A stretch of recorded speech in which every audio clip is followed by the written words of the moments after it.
Hello students, today we are going to learn Love's diffraction method. अब Love's diffraction method क्या है वो हम देख लेते हैं. तो let us begin.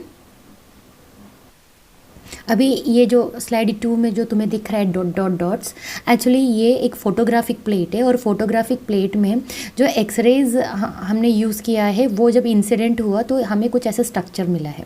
तो पहले हम जान लेते हैं कि what is lovage diffraction method.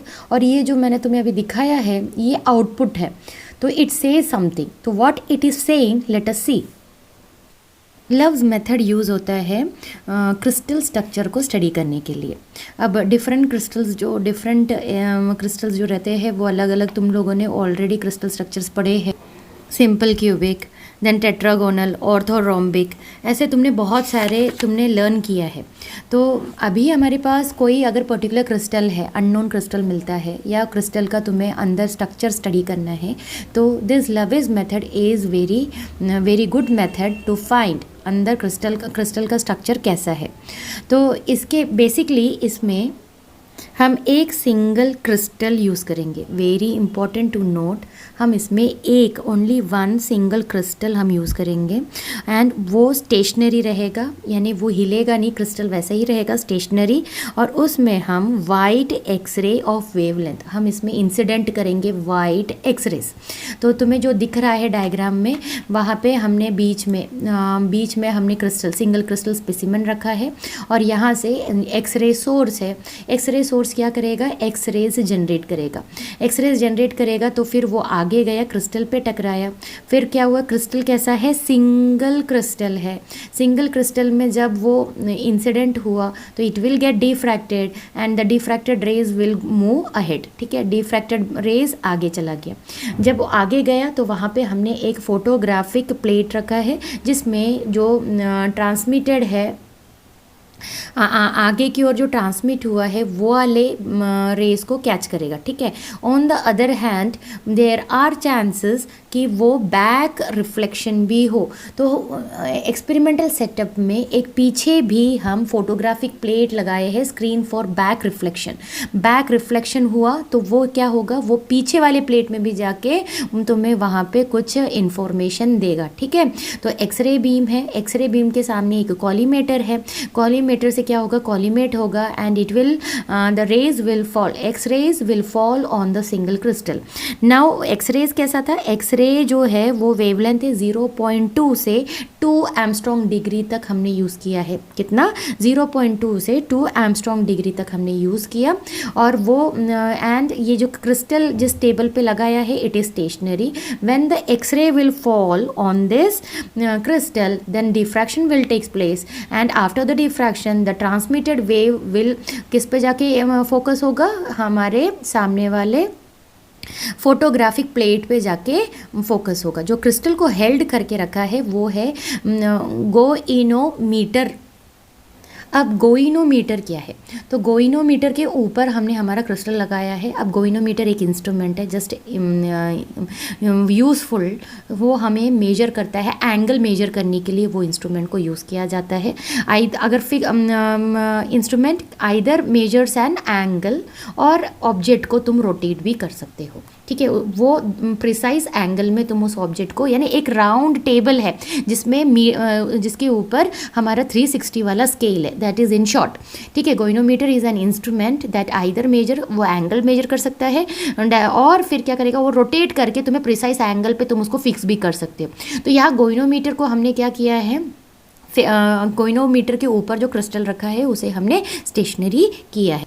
तो फोटोग्राफिक प्लेट के ऊपर जो स्पॉट्स मिल रहा है वो डिफ्रैक्शन स्पॉट्स है एंड ये करस्पॉन्डिंग, ये हमें बताता है कि एटॉमिक प्लेन्स करस्पॉन्डिंग, हर एक डिफ्रैक्शन स्पॉट हमें कुछ इन्फॉर्मेशन देता है regarding the atomic plane with different DHKL. जो मैंने पिछले वाले इसमें बताया था, DHKL is the interplanar spacing and wavelength lambda.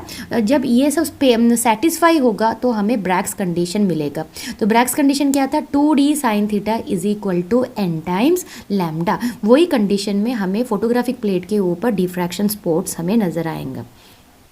So this is ये एक और बार हम रिवाइज करते हैं। तो लवेज मेथड जो है is an experiment in which X-ray diffraction technique हमने यूज़ किया है। एक्सरेज यूज़ किया है। Y X-rays? बिकॉज एक्सरे का जो वेवलेंथ है वो 0.2 से 2 एंगस्ट्रॉम डिग्री के बीच में हमने यूज़ किया है। वेयरएज अगर हमने इनविजिबल या इंफ्रारेड यूज़ किया होता तो उसका जो वेवलेंथ है वो DHKL हमारी इंटरप्लेनर स्पेसिंग के कंपैरिजन में बहुत ह्यूज है। तो हमें इंटरप्लेनर स्पेसिंग के कंपैरिजन में कंपैरेटिव होना चाहिए, इसलिए we are using X rays and this technique is X rays diffraction technique. हम इसके हेल्प से we can study the crystal structure. Crystal के अंदर का स्ट्रक्चर कैसा है वो हम स्टडी करने के लिए इसे यूज़ करते हैं।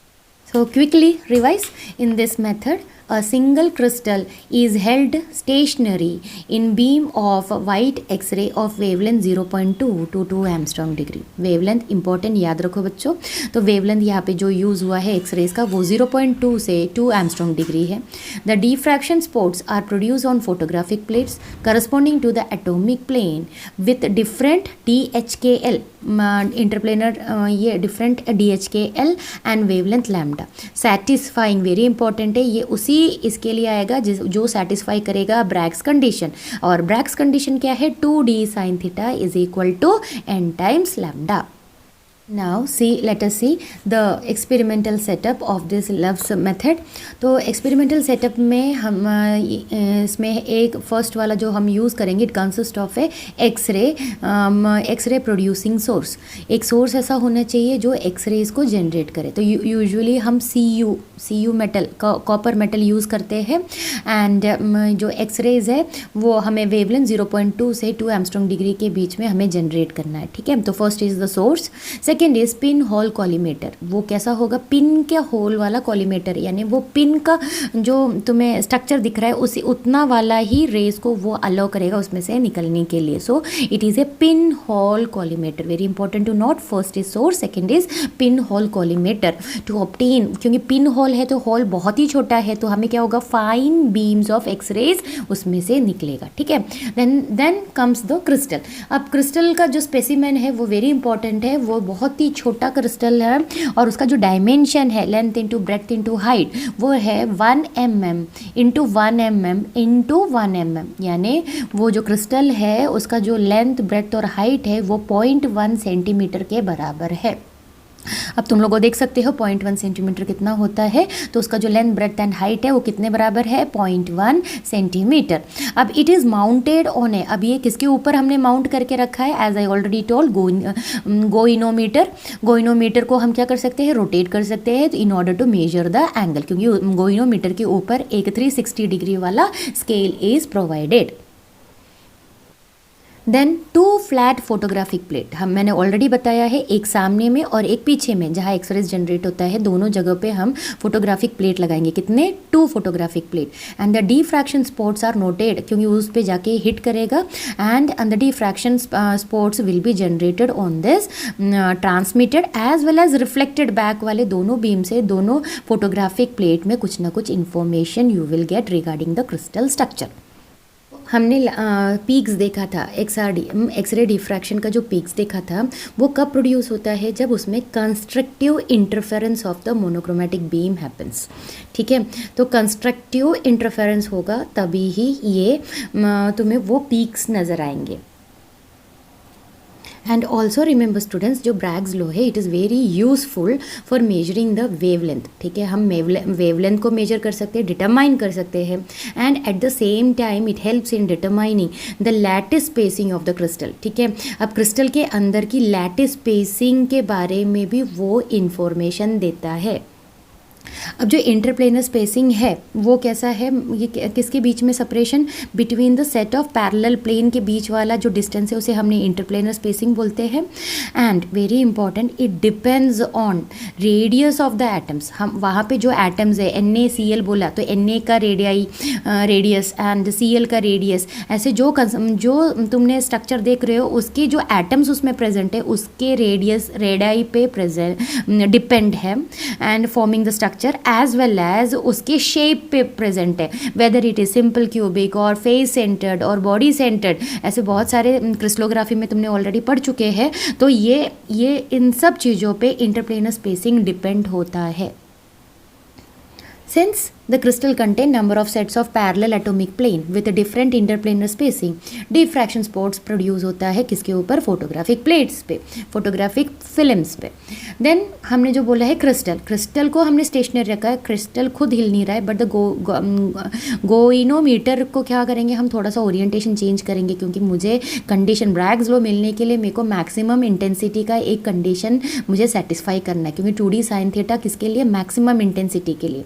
तो इट्स ओरिएंटेशन, गोइनोमीटर का हम ओरिएंटेशन क्या करेंगे, हम चेंज करेंगे with respect to the incident beam and satisfy करेंगे हमारी Bragg's condition 2D sine theta is equal to n times lambda. तो डिफरेंट क्रिस्टल्स के लिए तुम्हें डिफरेंट स्पॉट्स मिलेंगे, डिफ्रैक्शन स्पॉट्स मिलेंगे फोटोग्राफिक प्लेट के ऊपर. तो क्विकली रिवाइज एप्लीकेशन. तो जो लवेज मेथड है मोस्टली यूज़ होता है क्रिस्टल की सिमेट्री फाइंड आउट करने के लिए. ठीक है, तो फर्स्ट इज क्रिस्टल सिमेट्री, और हेल्प करता है, अगर क्रिस्टल की सिमेट्री मिल गई तो हमें क्रिस्टल का शेप समझने में ज़्यादा टाइम नहीं लगता. ठीक है, तो Laue's method is mostly use to determine the crystal symmetry. The symmetry of the pattern helps to determine the shape of the unit cell. अगर यूनिट सेल मिल गया तो यूनिट सेल को तुम कंस्ट्रक्ट करके तुम पूरा एंटायर सिस्टम बना सकते हो. ठीक है, अभी इम्प्योरिटीज़ भी क्रिस्टल के अंदर होता है. तो ये मेथड से अगर मुझे पता चल गया कि NaCl का ऑलरेडी प्योर NaCl का मेरे पास डेटा ऑलरेडी अवेलेबल है, और मुझे कहीं से नया NaCl मिला, तो उसमें इम्प्योरिटी है नहीं है, तो हम डिफ्रैक्शन मेथड से हम उसे डिटरमाइन कर सकते हैं. तो इम्प्योर NaCl को हम क्या करेंगे, इसका डिफ्रैक्शन स्टडी करेंगे, और इसको हमारे जो ओरिजिनल जो प्योर NaCl के साथ कंपेयर करेंगे, and we can say whether it is pure or impure. Hence Lewis method is also useful for determination of imperfection. वहाँ पे क्या होता है, imperfections और strains of the क्रिस्टल के अंदर इम्परफेक्शन वाली एक चीज़ होती है, वो परफेक्ट नहीं होता. ठीक है, वो भी हम स्टडी कर सकते हैं with the help of this, और उसके साथ हम इम्प्योरिटीज़ प्रेजेंट है क्या, हम वो भी स्टडी कर सकते हैं. एंड इम्परफेक्ट और strained crystal has atomic plane. उसमें जो इम्परफेक्ट जो क्रिस्टल होता है या स्ट्रेन जो रहता है, उसमें क्या होता है, हमारा जो इंटर एटॉमिक स्पेसिंग वाले प्लेन्स है. तो एक्चुअली क्या होता है, if it is pure, if it is perfect, तो क्या होगा, the planes will be straight. And if it is strained या इम्परफेक्ट रहेगा, तो ये जो प्लेन्स है वो स्ट्रेट ना होते हुए क्या होगा, थोड़ा सा कर्व्ड रहेगा. ठीक है, एंड इम्परफेक्ट और strain crystal has atomic plane which are not exactly plane but are exactly curved. thus instead, तो अगर कर्व हो गया तो हमें शार्प डिफ्रैक्शन स्पॉट्स नहीं मिलेंगे, रादर देन हमें स्ट्रीक्स मिलेंगे. ठीक है, thus instead of sharp diffraction spots one get streaks in the Love's pattern. This type of zooming on Love's photograph is called asterism. Bragg's law of diffraction study किया, तो हमने वहाँ पे order के बारे में बताया था, different orders. If n is equal to 1 it is first order diffraction, if n is equal to 2 then it is a second order diffraction. अब ये प्रॉब्लम आ जाता है कि जब वहाँ से डिफ्रैक्शन होता है, एक्सरे डिफ्रैक्ट होता है, तो फर्स्ट ऑर्डर से हो रहा है या सेकेंड ऑर्डर से हो रहा है, वो हमें अगर पता चलेगा तो ही हम एग्जैक्टली क्रिस्टल के बारे में. तो many A times what will happen, जो फर्स्ट ऑर्डर डिफ्रैक्शन हो रहा है उसके ऊपर second order diffraction super impose हो जाता है, तो दोनों डेटा एक ही फोटोग्राफिक प्लेट के ऊपर आता है. So this is a serious drawback which loves method face जो करता है वो है ये ऑर्डर का. ठीक है, तो Laue's method is not practicable to determine the structure of a crystal because a number of wavelength may be reflected from the single plane in different orders and may superimpose at a single point resulting in overlapping of number of reflections. एक reflection के ऊपर दूसरा reflection क्या हो जाएगा, overlap होगा, तो हमें उसका फुल इंफॉर्मेशन उस क्रिस्टल के बारे में हमें नहीं मिलेगा. So this is the drawback which loves method faces. Thank you.